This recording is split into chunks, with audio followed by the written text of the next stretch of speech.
आज की इस ऑनलाइन क्लास में आपका स्वागत है। जैसा कि आपको पूर्व सूचना दी गई थी कि आज हम लोग पूर्व साहित्य का पुनरावलोकन या साहित्य का पुनरावलोकन या साहित्य समीक्षा विषय पर, जो कि आपके पाठ्यक्रम में सम्मिलित है, के अध्ययन के लिए उपस्थित हुए हैं। देखिए, यह एक अत्यंत व्यवहारिक विषय है। व्यवहारिक विषय इसलिए कह रहा हूँ क्योंकि बिना इसके कोई भी शोध कार्य पूर्ण नहीं हो सकता और आपको शोध के हर कदम पर इस विषय की आवश्यकता पड़ती है। सुनने में ये जितना साधारण लगता है कि साहित्य समीक्षा या पूर्व साहित्य का पुनरावलोकन, लेकिन व्यवहारिकता में यह बहुत कठिन कार्य हो जाता है अगर इसको क्रमबद्ध ढंग से ना किया गया तो। आपको हमेशा प्रेरित किया जाता रहा है कि आप पुस्तकालय का प्रयोग करें, आप लाइब्रेरी का प्रयोग करें। आपके पाठ्यक्रम के नीचे भी कुछ पुस्तकों के नाम दिए रहते हैं।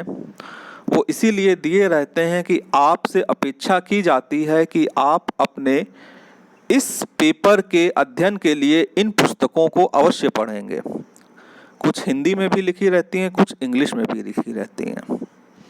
प्रायः आप लोग कहते हैं कि इनमें से कुछ किताबों में सिलेबस नहीं मिलता पूरा, तो यह बात भी एक ध्यान देने योग्य है कि जो आपको किताबें बताई जाती हैं वो पूर्ण पाठ्यक्रम के आधार पर नहीं, किसी एक विषय विशेष के आधार पर भी बताई जा सकती हैं। कि किसी पुस्तक में अगर कोई विषय बहुत अच्छा लिखा हुआ है तो वह पुस्तक उस विषय के लिए उपयुक्त है। देखिए, शोध के संदर्भ में जब आप साहित्य समीक्षा की ओर बढ़ते हैं तो इसका विशेष महत्व है। पहले दिन से ही महत्व है। जब आपके दिमाग में आपकी शोध समस्या का जन्म हुआ है, तब से आपने सोचा कि आपको इस विषय पे शोध करना है, उसके तुरंत बाद ही वह अवस्था आ गई कि अब आप जाकर के जो आपने सोचा है उससे संबंधित साहित्य का सर्वेक्षण करें, उसकी समीक्षा करें, उसका पुनरावलोकन करें कि कहीं इस विषय पे शोध हो तो नहीं चुका है। नंबर एक बात। नंबर दो बात, जो शोध मैं सोच रहा हूं क्या वह शोध सार्थक है? अगर सार्थक है तो यह शोध या इस विषय पे शोध या इस विषय के किसी पक्ष पे शोध जो किया गया है वो किस तरह से किया गया है, उसके क्या उद्देश्य रहे हैं, उसके क्या मेथड रहे हैं, इत्यादि इत्यादि इत्यादि।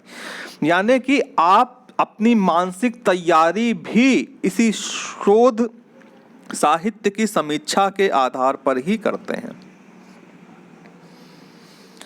अगर हम क्रम की बात करें, उस क्रम की बात करें, उन चरणों की बात करें जो कि बताए जाते हैं कि शोध को पूर्ण करने के लिए ये आवश्यक चरण होते हैं, ये क्रमबद्ध चरण होते हैं, तो उन चरणों में प्रारंभिक विचार के आने के तुरंत बाद साहित्य का प्रारंभिक सर्वेक्षण बताया जाता है।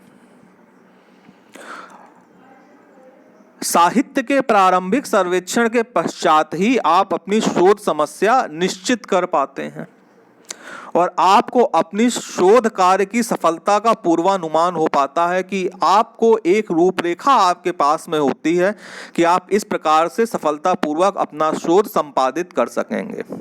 तत्पश्चात आप पुनः शोध से संबंधित साहित्य का गहन सर्वेक्षण करते हैं। वो प्रारंभिक सर्वेक्षण था, ये गहन सर्वेक्षण है, और इस सर्वेक्षण के आधार पर आप अपनी परिकल्पनाओं यानी कि जो आपकी शोध समस्या निश्चित हुई है उसके लिए संभावित उत्तरों का निर्माण करते हैं। ये तो हो गई चरण की बात, लेकिन वास्तविक जगत में समस्या के निर्माण से लेकर के विश्लेषण तक आपको संबंधित शोध कार्यों की समीक्षा, संबंधित शोध कार्यों का पुनरावलोकन या साहित्य की समीक्षा करना अत्यंत आवश्यक होता है। ये साहित्य आपके लिए टॉर्च बियरर्स की तरह काम करते हैं, पथ प्रदर्शक की तरह काम करते हैं। यानी कि आपको संबंधित साहित्य के अध्ययन के बाद ही यह पता लगता है कि यह शोध जो आप करने जा रहे हैं वो कितना सार्थक है, जो शोध आप या जो अध्ययन आप करने जा रहे हैं उसकी दिशा क्या होगी, और जो शोध करके जो आपको परिणाम मिलेंगे उनकी आप विवेचना कैसे करेंगे, और जब आप विवेचना करेंगे तो अपने पक्ष में किन किन अध्ययनों के उद्धरण को प्रस्तुत करेंगे। देखिए, शुरुआत आपने समस्या से की थी, समस्या भी जन्म लेती है। मैंने आपको बताया था किसी भी समस्या को ढूंढने के लिए भी आपको साहित्य का सर्वेक्षण करना चाहिए।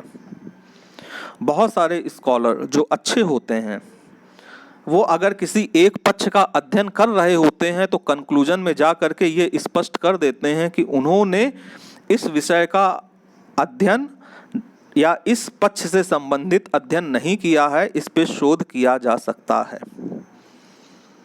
इस तरह के जो स्टैंडर्ड होते हैं, जो मानक होते हैं, वो स्पष्ट कहते हैं कि हमारा यह शोध कार्य इस चीज पे केंद्रित है, इस चीज पे केंद्रित नहीं है, इस पे फर्दर रिसर्च की जा सकती है। तो वहां पे आपको एक बिंदु मिलता है कि हम इस विषय पे फर्दर रिसर्च जो ये कह रहा है, क्या इस विषय पे इसके बाद रिसर्च हुई है।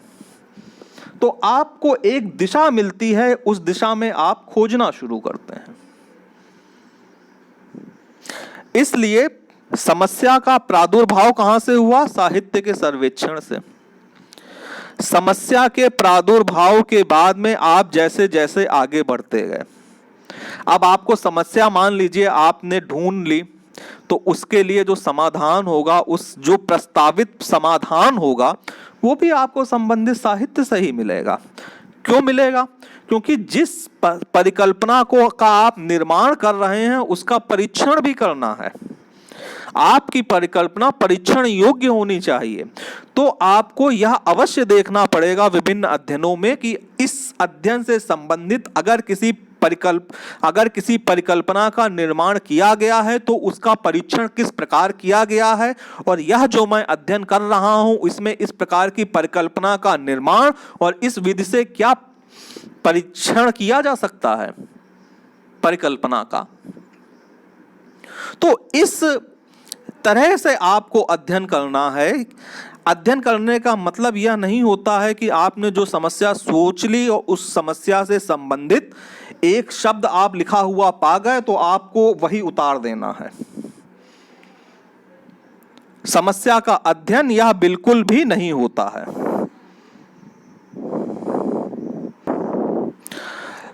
तो आपको समस्या का जब आप अध्ययन कर रहे हैं तो आप उसके किसी भाग को हूबहू उतार नहीं रहे हैं, आप ये देख रहे हैं कि ये इस रिसर्च पेपर में या इस थीसिस में इस समस्या का अध्ययन किस विधि से किया गया है।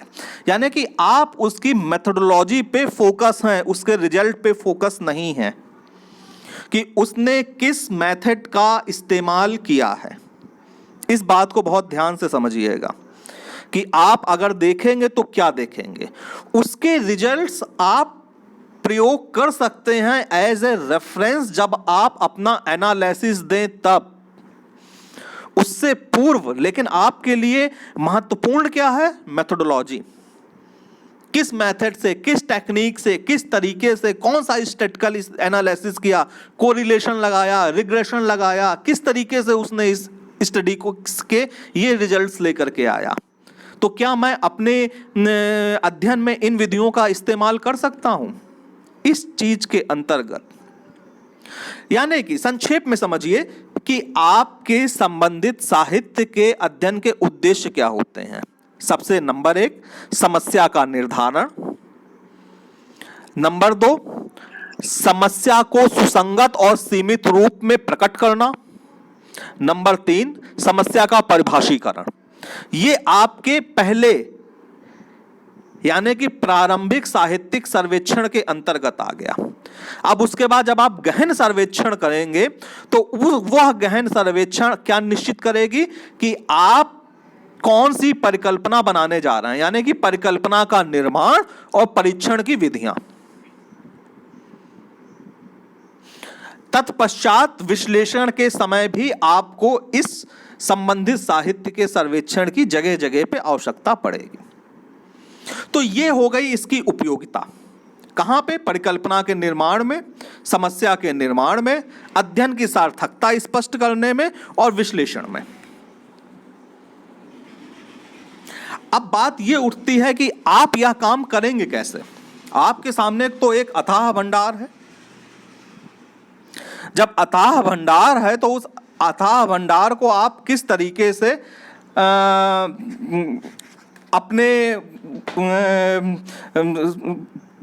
अपने सीमित कौशल से समेटेंगे। अब आजकल तो इंटरनेट भी आ गया है, एक ये भी एक्सेस है। बहुत सारी यूनिवर्सिटीज यूजर आईडी और पासवर्ड देती हैं। आप घर बैठे बहुत सारी बुक्स को एक्सेस कर सकते हैं, बहुत सारे रिसर्च पेपर डाउनलोड कर सकते हैं। लेकिन लाइब्रेरी में जा करके करने की टेक्निक और लैपटॉप पे करने की टेक्निक, जो स्पिरिट है, जो उद्देश्य है, वो दोनों का एक है, केवल मेथड में थोड़ा थोड़ा सा फर्क है। जैसे कि जब आप इंटरनेट पे कोई भी रिसर्च पेपर खोजे किसी विषय से रिलेटेड, या कोई आपको किताब मिली, तो सबसे पहले अगर वो प्रॉपर नेमिंग उसकी नहीं है, प्रॉपर नेमिंग का मतलब है कहीं कहीं पे डिजिट्स लिखे होते हैं, 1 2 3 4 5 6 इस तरीके से फाइल का नेम होते हैं, तो उनको आप उस नाम से रीनेम कर दीजिए जिससे आप उसे रिकॉग्नाइज कर पाए। नहीं तो आपने डाउनलोड कर ली, फिर वो ढूंढने नहीं मिलती है लैपटॉप पे कहाँ है, और एक स्पेसिफिक फोल्डर बना लीजिए, उस फोल्डर में रखिए। ये तमाम टेक्निक्स लैपटॉप से रिलेटेड हैं। लेकिन सबसे पहले आप समझिए कि आपको जो अध्ययन करना है पुस्तकालय में जाकर के, वो किन कैटेगरीज में व्यक्त करके करना है। देखिए, आपके सामने सेकेंडरी डाटा से रिलेटेड बहुत बड़ा सोर्स है, यानी कि बुक्स हैं।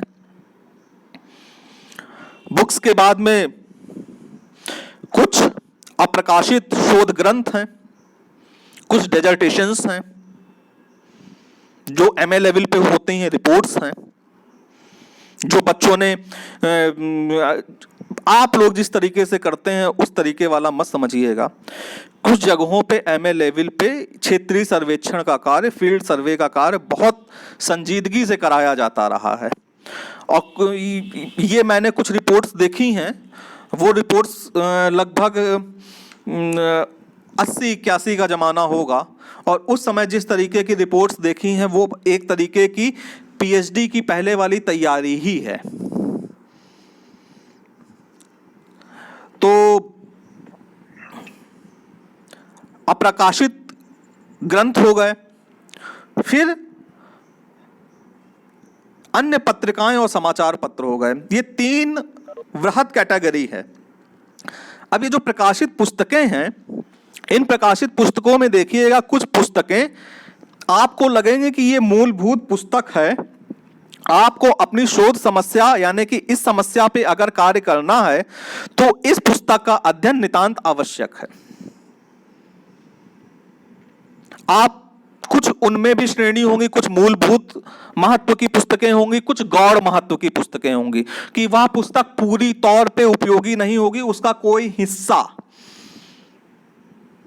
आपके शोध में उपयोगी सिद्ध हो सकता है भविष्य में। तीसरा है रिसर्च पेपर। किस जर्नल में कौन सा रिसर्च पेपर पब्लिश ऐसा हुआ है कि जो कि आपको मार्गदर्शन दे दे कि इस तरीके से आप अपना कार्य कीजिए, या फिर किस एडिटेड बुक में कौन सा ऐसा रिसर्च चैप्टर है जो आपको मार्गदर्शन प्रदान करे। फिर आ जाइए कि उस विषय से संबंधित या उस विषय की तरह की प्रकृति रखने वाले कौन कौन से शोध कार्य उससे संबंधित हो चुके हैं या उसके किसी एक पक्ष से संबंधित हो चुके हैं। उन शोध कार्यों को पढ़िए कि वो कब किए गए थे, उनकी कंडीशंस क्या थी, उनके रिजल्ट्स क्या थी, उनकी मेथोडोलॉजी क्या थी। उसी तरीके से जो मास्टर्स स्तर पे जो रिपोर्ट सबमिट की गई हैं, अगर उनको रखा गया हो तो उन्हें पढ़िए। और उसके पश्चात कभी कभी समाचार पत्रों में कुछ शोध लेख छपा करते हैं। मैं आम समाचार की बात नहीं कर रहा हूं, मैं एडिटोरियल के कुछ रिसर्च मटेरियल्स की बात कर रहा हूं, जो कि स्टैंडर्ड न्यूज़पेपर्स में आप देखेंगे। आप उनको भी कोट कर सकते हैं, या उनमें अगर किसी रिपोर्ट का उल्लेख किया गया है तो उन रिपोर्टों को आप देख सकते हैं, अगर वो उस पुस्तकालय में मौजूद है तो। विभिन्न प्रकार की रिपोर्टें, साथ ही साथ पत्रिकाएं, योजना और कुरुक्षेत्र जैसे, इनको भी आप अपने अध्ययन में शामिल कर सकते हैं। लेकिन अध्ययन में शामिल करने से पहले इस बात का ध्यान रखिएगा, आप जिस विषय पे आप अगर ये समझ रहे हो कि आपकी शोध समस्या से सीधे रिलेटेड कोई पुस्तक मिल जाएगी या कोई रिसर्च पेपर मिल जाएगा, तो ऐसा नहीं है। आपकी शोध समस्या कई भागों में विभक्त होती है। उन विभक्त शोध समस्या को पृथक पृथक रूप से खोजना ज्यादा उपयुक्त होगा कि आप अपने विषय यानी कि जो टाइटल आपका है उसको खोजने के बजाय उसके अंदर जो सब टाइटल हैं या उपशीर्षक हैं या जो अंदर के चैप्टर हैं उनसे रिलेटेड कंटेंट को खोज कीजिए। और उन कंटेंट की खोज में आप उनके रेफरेंस को लिखते जाइए कि किस लेखक ने किस वर्ष में किस पुस्तक के किस पेज को आपने पढ़ा है और आपने ये फाइंडिंग्स पाई हैं। नहीं तो आप अमूमन ये होता है कि आप नोट तो कर लेते हैं जो आपके मतलब का होता है, फिर आप वहां पे राइटर का नाम नहीं डालते हैं या ईयर नहीं डालते हैं या बुक नहीं डालते हैं या पब्लिशर नहीं डालते हैं, तो बाद में रेफरेंसिंग करने में उस बुक को दोबारा ढूंढने में बहुत परेशानी होती है। और ये सब चीजें आपको बकायदा लिखनी होती हैं। लास्ट में जाकर के आपको सारा रेफरेंस देना होता है, सारा संदर्भ ग्रंथ सूची देना होता है, और आपको जो आपने इससे रिलेटेड जितना भी साहित्य की समीक्षा की है उसको भी प्रस्तुत करना होता है कि आपने अपने अध्ययन के लिए किस किस साहित्य की समीक्षा की है, किस किस साहित्य को देखा है। यानी कि आपकी शोध समस्या पे अगर किसी भूगोलवेत्ता का मूलभूत रूप से काम है तो वो आपके अध्ययन में अवश्य आना चाहिए, चाहे जहां से आए। अगर आपको जो लाइब्रेरी की सुविधा मिल रही है वहां से नहीं हो रहा है तो आप किसी दूसरी लाइब्रेरी में जाइए, आप इंटरनेट एक्सेस कीजिए, आप कुछ भी करके अगर किसी का बहुत स्पेसिफिक वर्क उस पे है तो बिना उसको पढ़े काम नहीं हो सकता। आप पुराणों पे काम करें और एसएम अली की किताब ना पढ़े ज्योग्राफी ऑफ पुरानाज, तो ये नहीं माना जाएगा कि आपने कोई काम भी किया है। इसी तरीके के विभिन्न विषय, यानी कि आपके विषय पे जो भी इतिहास है, यानी कि जिस तरीके से एक आदमी को अपने कुल खानदान का पता होता है कि हमारी वंशावली फलाने से जाकर के मिलती है, तो ठीक उसी तरीके से शोधकर्ता को यह पता होता है कि वह जिस समस्या का अध्ययन कर रहा है इसका प्रारंभिक अध्ययन फला भूगोलवेत्ता ने किया था। तो इसीलिए इसे कहा गया है कि हमारे जो शोध साहित्य है उसका गहन सर्वेक्षण होना चाहिए। अगर आप गहन सर्वेक्षण नहीं करते हैं, अगर आप उस भूगोलवेत्ता का नाम वहां कहीं पे आपकी थीसिस में नहीं दिखता है जिसने उस विषय पे मूलभूत रूप से काम किया हो, तो यह एक प्रश्न चिन्ह लगाता है आपकी कार्यशैली पर।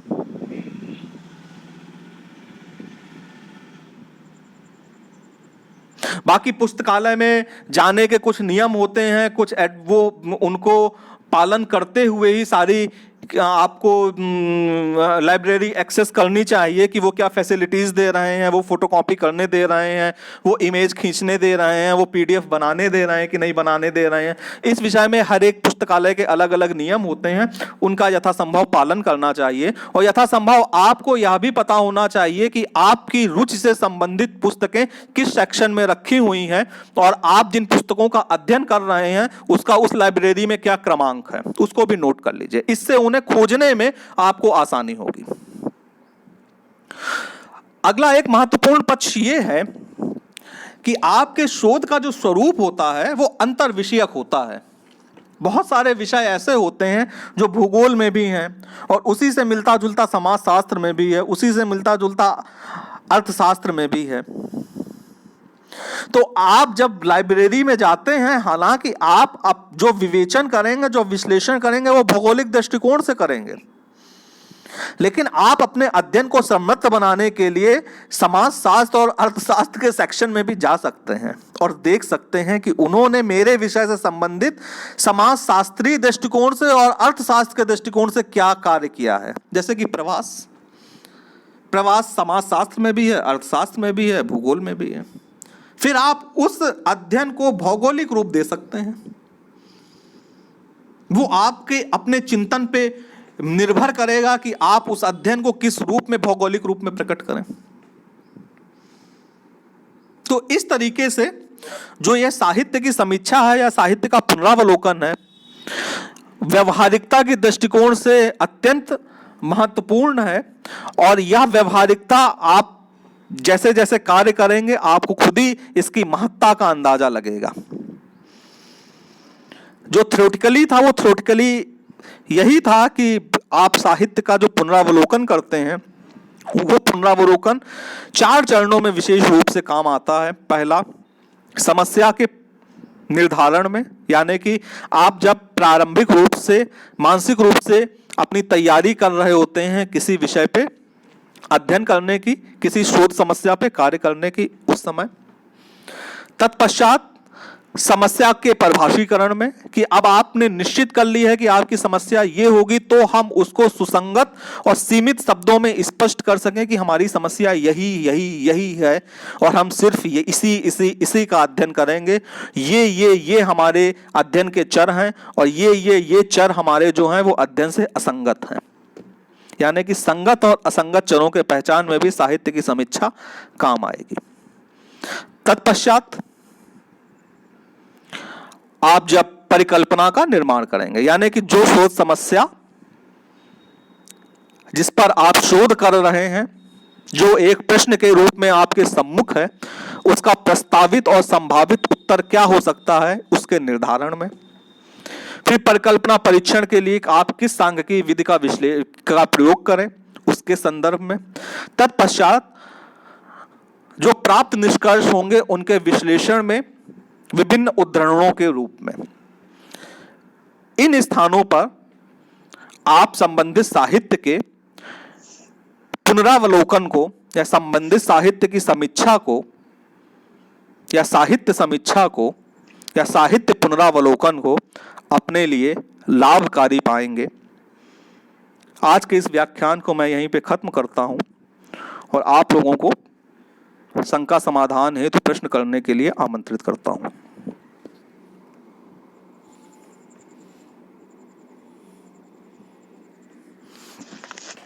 सरदार जयदीप सिंह,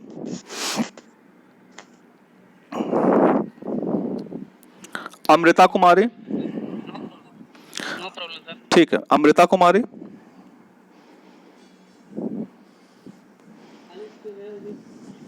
अंकिता कुमारी,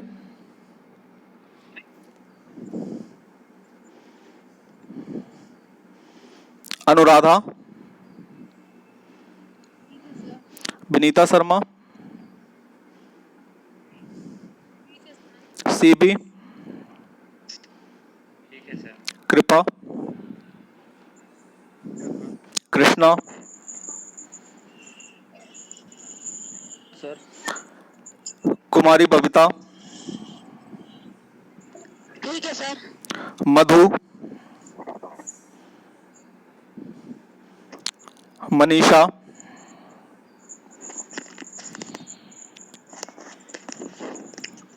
निशांत, पूजा,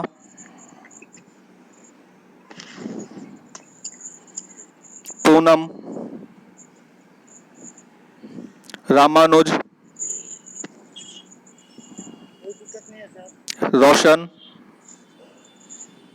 जी सर, ठीक है सर। मतलब इस शोध के कार्य में हम लोगों के पास पूर्व ज्ञान होना अति आवश्यक है, तभी हम कुछ भी कार्य कर सकते हैं।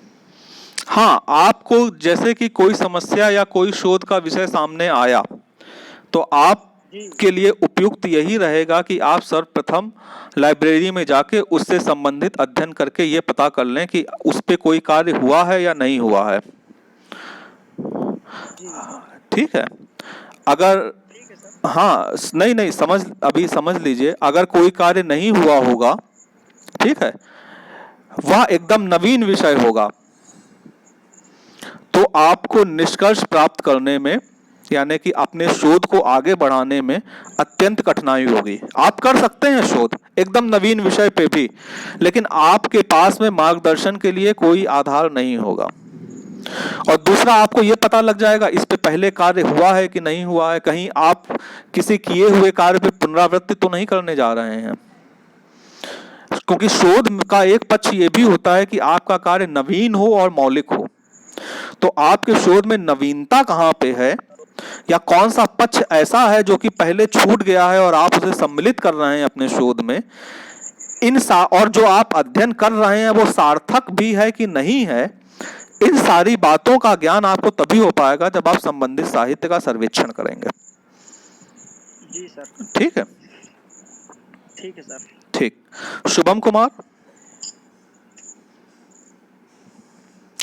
सोनी कुमारी, ठीक है सर।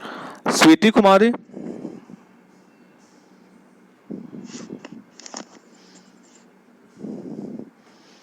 ठीक है। आज के इस व्याख्यान को मैं यहीं पे समाप्त करता हूं। कल हम इसी समय एक नवीन विषय के साथ पुनः उपस्थित होंगे। धन्यवाद। प्रणाम सर। प्रणाम भैया, प्रणाम।